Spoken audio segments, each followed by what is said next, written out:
Tingin ko maganda yun. Pwedeng i-post na lang sa House website.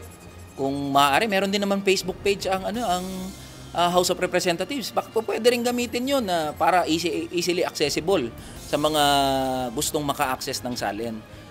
Isa si Kamanggagawa Party List Representative Ellie San Fernando sa 10 kongresistang nagsapubliko na ng kanilang Statement of Assets, Liabilities and Net Worth o SALN. Naniniwala siya na dapat sumunod na rin ang iba pang miyembro ng majority bloc sa Kamara sa ginawa ni Speaker Bogie D. III na maglabas ng SALN kahit naka-recess o break ngayon ang Kongreso. Sang-ayon din ang kongresistang mailathala sa websites ng House of Representatives ang SALN ng mga miyembro ng kapulungan para sa mas madaling access ng publiko. Dapat sa pinakamadali at pinakamabilis na paraan na ma-release yung SALN, dapat ma-access yan. Wala na masyadong burokrasya.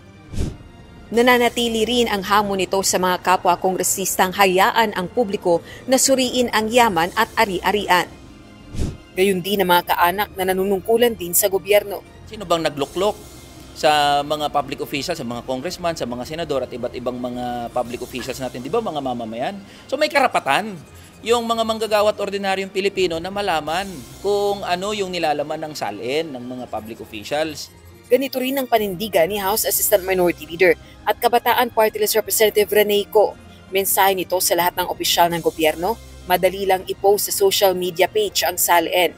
Kung susundin anya ang Section 4H ng Republic Act 6713, bahagi ng Code of Conduct ng Public Officials ang simpleng pamumuhay kaya walang dapat ikahiya. Rosa Licoz, UNTV News and Rescue. Diyos ang aming sandigan, serbisyo publiko ang aming pinahahalagahan.